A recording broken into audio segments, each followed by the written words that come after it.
Huwag ka nang malungkot, Ashley. May next time pa naman. Pagpapagaan ng loob sa akin ni Daniel. Napahinga ko ng malalim. Okay lang naman, kaya lang kasi ay excited na talaga akong masukatan ng gown. Nilingon naman niya ako habang nagda-drive. Pumunta kami sa butik sa Taguig para sana i-clarify yung gown ko. Pero nung malapit na kami ay tumawag ang designer ko na may emergency daw siya. Humingi naman siya ng pasensya sa amin pero nalungkot pa rin ako kasi malapit na sana kami. At isa pa, ay excited na ako sa sketch ng gown ko. Maaga rin akong gumising para ron dahil may schedule rin siya ng maaga. Kaya pinili ko na lang na mas agahan. Pero ganoon pa ang nangyari. Hayaan mo na yan. Tara, kumain muna tayo. Bago pumunta sa food tasting. Baka nagugutom ka na. Hindi ka pa naman nag-breakfast. Umiling lamang ako sa binata. Hindi na. Roon na lang ako kakain sa food tasting. Hindi naman na sumagot si Daniel. Pero hindi na siya nangulit na kumain muna kami sa madaraanan. Hindi ko napansin na sa pagdadamdam ko sa loob ng sasakyan ay nakatulog ako. Nagising ako sa boses ni Daniel. Nang imulat ko ang mga mata ko ay nakita ko siyang nakikipag-usap sa guard ng hotel habang nakabukas ang bintana ng kanyang sasakyan. Nakakahiya, baka makita pa ako ng mga ito na natutulog. Sige po sir, okay na po. Tumangulang si Daniel sa sinabi ng guard at pinaandar na uli ang sasakyan papasok sa parking lot ng hotel. Ano ba yon? I said in a husky voice. Tinignan lang kung tayo ba talaga yung nakaschedule sa food tasting. Ikaw naman kasi, bakit dito pa sa mahigpit ang security na hotel ka magre-reception? Natawa naman ako sa sinabi niya kaya pinalo ko ang braso niya. Oy, iba yan Ashley ha. Yari ka sa asawa mo, sige ka. Sinamaan ko naman siya ng tingin at inirapan pagkatapos. He chuckled in return. Mapapangasawa pa lang, hindi pa asawa. Sagot ko. Kahit pagbali-baliktarin mo ang mundo, doon pa rin ang punta nun. Pangaasar ng binata. Hindi ko na lamang siya pinansin at hinayaan siyang maniobrahin ng sasakyan sa parking lot ng hotel. Nang makaparada na ang sasakyan ay bumaba na kaagad ako. Sumunod naman sa akin si Daniel papasok ng restaurant ng hotel. Magtiis ka, nag-volunteer kang sumama, di ba? Pangaasar ko sa kanya habang nakatingin sa kanya. Nakakunot na naman kasi ang noo niya habang ang isang kamay ay nakatakip sa itaas ng mukha niya para hindi maarawan ang mukha niya. Ayaw na ayaw kasi niya sa sikat ng araw, lalo na kapag matagal na siyang naaarawan. I'm fine. It's just that hindi naman ganito kainit sa Australia kapag ganitong oras. Reklamo pa ng binata. Napailing na lamang ako habang naglalakad kami. Nang makarating kami sa tapat ng restaurant sa loob mismo ng hotel, ay siya nang nagbukas ng pinto, habang ang isang kamay niya ay nasa likod ko. Daniel will not be Daniel if he's not clingy. Ganon talaga siya makitungo sa akin kahit na kay Rose. Madalas nga ay napagkakamalan kaming magkarelasyon dahil sa mga actions niya. Madalas ko rin siyang pagsabihan tungkol doon sa tuwing nai-issue kami. Pero sanay na raw kasi siya kaya mahirap na raw tanggalin. Good morning, ma'am, sir. Please follow me. Bungad sa amin ng receptionist na nakaabang na sa pagdating namin. Nginitian ko naman siya at sumunod na kami ni Daniel sa kanya sa second floor. Hi, ma'am and sir. Bungad naman sa amin ng isang babae na siyang nag-aasikaso para sa mga pagkain sa kasal namin ni Gabriel. Ilang beses ko na rin siyang nakausap para dito. Maupo na po kayo at ipapaserve ko na po ang mga pagkain. Pag-aya niya naman sa amin ni Daniel, papunta sa isang medyo malaking table, na sa tingin ko'y kakasya na ang 10 tao. So, he must be Gabriel? She asked, after giving her a cue to the staffs. No, he's not Gabriel. He's my friend Daniel. Oh, okay, sorry po. Nahihiyang bawi ng receptionist. Nginitian na lang namin siya ni Daniel para hindi siya mapahiya. Never pa kasi niyang na-meet si Gabriel. dahil hindi naman sa akin sumasama yon. Tawa ako ng tawa kay Daniel dahil ganadong-ganado siyang kumain ng mga ipinapatikim na putahe ni Clarice. Sige ka, baka mawala ang abs mo niyan. Pangaasar ko sa kanya habang patuloy pa ring ine-enjoy ang carbonara. Napatawa na rin si Clarice sa katabi namin. Nag-thumbs up lang ito habang ngumunguya pa. Hindi na rin pala masama na si Daniel ang isinama ko rito sa food tasting dahil alam kong mapili sa pagkain ng binata. Alam niyang magugustuhan ng nakararami. So ma'am, ano po ang isasama natin? Tanong ni Clarice. Nag-isip muna ako sandali. Sige, isama na natin yung carbonara, pansit palabok at pansit dahil madalas naman yan sa mga handaan. Tumango naman siya at bumalik na sa pag-type sa iPad niya. How about sa drinks po aside from cold water? Iced tea and lemonade for the juice, and for alcoholic beverages, I'll go for whiskey, brandy and rum. Inaabot rin kami ng halos 3 oras sa food tasting dahil may mga sinadjust pa ako para sa mga pagkain namin sa kasal. Kagaya ng pagpapadagdag ng ilang sahog sa mga pagkain. Those there's an extra charges for that, but I don't mind. Kaya ko ni Daniel papunta palabas ng restaurant. Nang mapansin ko ang sekretary ni Gabriel na nakaupo sa isang mesa sa ground floor ng restaurant. Agad ko namang nilapitan si Jake habang si Daniel ay nakasunod lang sa akin. Hi Jake, kamusta? Kasama mo ba si Gabriel? Agad naman siyang nag-angat ng tingin habang nakaupo. Hi po ma'am, upo po kayo. Alok nito sa akin sabay tingin kay Daniel na nasa likod ko. No. We're fine actually, kakatapos lang ng food tasting namin para sa kasal namin ni Gabriel. Sana sumama ka na sa amin kanina sa food tasting at saka si Gabriel. Saad ko pa. Tumayo naman ito. Ang totoo po niyan ma'am, balak po talaga ni sir na pumunta sa food tasting kanina. Nagkataon lang po na naging busy siya, kaya po ako ang pinapunta niya. Napakunot noo ko. Bakit hindi mo kami pinuntahan sa taas? Nahiya na po akong lumapit. Bukod po kasi sa nalita ko ay tumitikim na kayo, ay may kasama po pala kayo. Bumaling pa siya ng tingin kay Daniel. Hinila ko naman si Daniel paharap kay Jake. By the way, he's Daniel. He's a close friend of mine. Daniel, this is Jake, secretary of my fiancé Gabriel.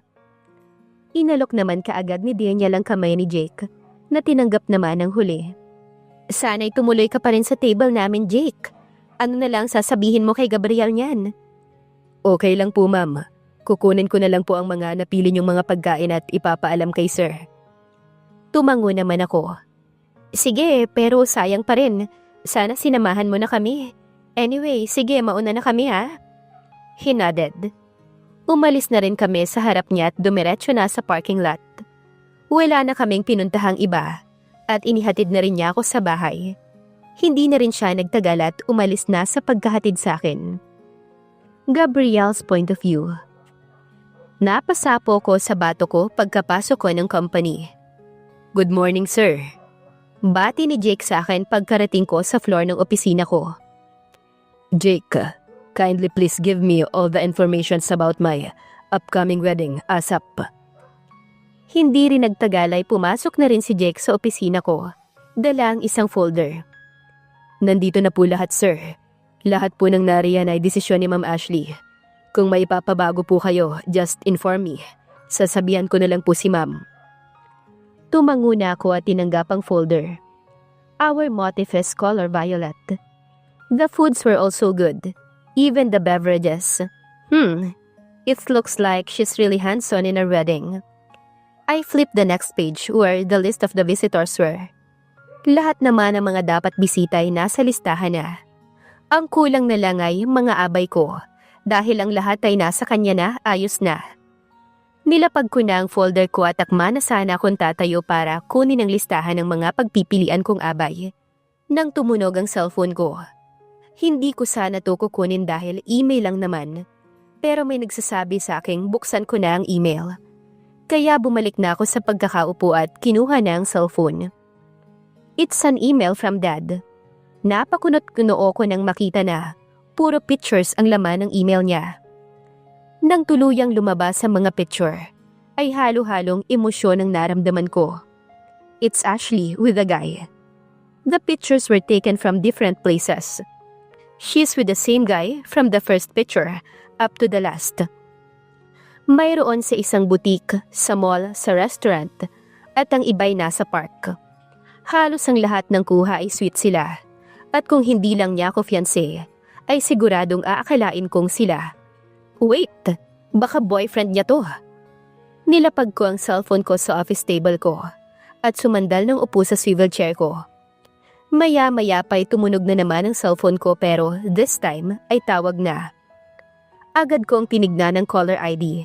It's Dad again. Agad ko itong sinagot. Hello Dad. Did you receive my email? Tanong nito. I sighed. Yes Dad. Now what Gabriel? I've been monitoring Ashley since day one. But I can see that there's no progress between you and her. Plus that, she's always with that guy this past few days. Siya rin ang madalas nakasama ni Ashley sa pag-aasikaso ng kasal ninyo. Gabriel, do you really have any idea about this? I bet you're clueless. Sobra mo na kasing pinapabayaan yung kasal ninyo at halata namang wala kang pakialam sa nangyayari sa fiancé at sa kasal mo. Dire-diretsong sabi ni Dad at halatang medyo galit sa akin. Agad ko namang kinurot ang pagitan ng kilay ko. Dad, I'm sorry. Alam mo naman 'di ba, ayoko pang makasal. Naiinis kong saad. Kaya ganun na lang pagsasawalang bahala mo sa kasal nyo, ganun ba? I didn't reply. Hindi na rin ako nakarinig ng sermon kay Dad pagkatapos nun. At ilang sandali pa'y, si Dad na rin ang pumutol ng tawag. Napahilot na lamang ako sa gilid ng noo ko pagkatapos ng tawag. Hindi nagtagal ay tumunog na naman ang cellphone ko. Another email. Kagaya kanina'y galing na naman ito kay Dad. At pictures na naman ang laman nito. Nang tuluyang mag-loading ang picture ay si Ashley. At ang lalaki na naman na yon ang laman. Habang magkasama sila sa isang kilalang fast food chain. Kuha ang litrato ngayon lang. Dahil sa date na nakasama sa picture. Sa litrato ay magkatabi silang dalawa habang kumakain. Pero ang isang kamay ng lalaki ay nakaakbay sa kanya. Tumunog ulit ang email ko at nakasaad na rito kung saang lugar ang fast food chain na to. Hindi ko alam kung ano ang nangyayari sa akin. Basta ang alam ko ay gusto ko nang puntahan si Ashley at palayuin na siya sa lalaking yon. Agad kong kinuha ang tuxedo ko na nakasampay sa sandalan ng swivel chair at lumabas na ng opisina ko. Ashley's point of view. Abala ako sa pag-ubos ng pagkain na in-order namin ni Daniel dito sa Jollibee. Nang bigla na lamang may humiklat sa braso ko patayo. Nabitawan ko tuloy ang hawak kong inumin at agad kong nilingon ang humila sa akin dahil sa sakit na idinulot nun. Nagulat ako nang makitang si Gabriel palang humila sa akin. Habang nakatingin siya ng matalim kay Daniel, na ngayon ay nakatayo na rin sa tapat ko. Akmang kukunin ako ni Daniel nang humarang si Gabriel sa harap ko. At nakipagtigasan pa ito ng tingin kay Daniel. Hey! Higit ko sa isang braso ni Gabriel. Not here, Gabriel, please. Lumingon naman sa akin ang binata ng may matalim pa ring tingin. How can I calm down, Ashley? Hindi pa nga tayo kinakasal pero may kinakasama ka ng iba. And ang pangit pa ay nalaman pa ni Dad ang tungkol sa paglabas-labas ninyong dalawa.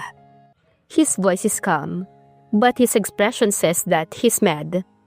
Hindi na lang ako kumibo. Sa halip ay tinignan ko na lang si Daniel para sabihing umalis na siya para wala ng gulo. Akala ko'y aalis na siya nang magsimula ng maglakad, pero pumunta siya sa pwesto ko kung saan na sa likod ako ni Gabriel. Come on, kailangan pa nating kunin ang gown mo, Ashley. Agad naman akong napatingin kay Gabriel na ayaw bitawan ng isa kong braso at ramdam na ramdam ko ang panggigigil niya sa akin. Hindi na muna, Daniel. Tatawagan na lang kita. Mahina kong sabi. Para sana hindi gaanong marinig ni Gabriel. Pero mukhang malabo dahil magkatabi lang kami. At talagang may balak pa kayong dalawa, ha? Gigil na sabi ni Gabriel habang hawak ang isa kong braso. Aray ko, Gabriel, nasasaktan ako. Talagang masasaktan ka sa akin, Ashley. Hindi ko alam kung magpapasalamat ba ako na kahit galit siya'y hindi siya gumawa ng eskandalo rito sa loob ng kainan. Pare, pwede ba? Hindi mo naman kailangan saktan si Ashley.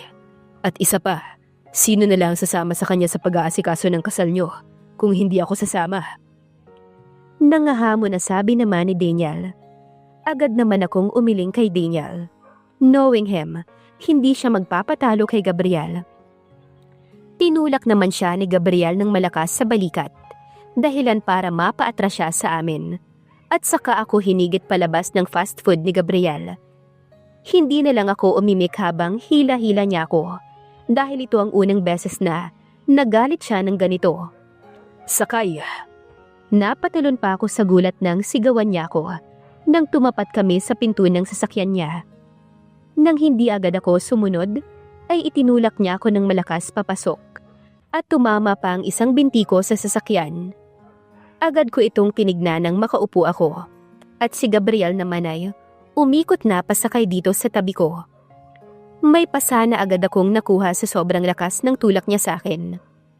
Agad naman niyang pinasibat ang sasakyan namin ng mabilis. Sinilip ko siya at ganoon pa rin ang ekspresyon ng mukha niya. Galit pa rin. Pero kahit galit siya, hindi pa rin nabawasan ang kagwapuhan niya. Gabriel, okay lang ba kung puntahan muna natin yung gown ko? Nag-aalangan kong tanong sa kanya dahil baka bigla na lang niya akong sigawan na naman. Pinakuha ko na lang kay Jake yung gown mo. Simula ngayon, hindi ka na pwedeng umalis ng bahay nang hindi ko alam. At lalo na kung yung lalaki na yun ang kasama mo. Mariing sabi niya. Hindi ako sumagot. Naiintindihan mo ba ako, Ashley? Oh, should I call you Ash too? He sarcastically said. Hindi mo ko pwedeng diktahan, Gabriel. Isa pa, he's a friend of mine for a long time now. Dapat nga maging thankful ka pa sa kanya na may kasama ako sa pag-aasikaso ng kasal natin. Kasi 'di ba, wala naman akong aasahan sa'yo. Saka wala kang time na sumama. Hindi ko napigilan at naiinis kong nasabi sa kanya. May silusan bang magaganap sa pagitan ni Gabriel at Daniel? Abangan sa susunod na kabanata. Please like, share, subscribe for more updates. Maraming salamat po.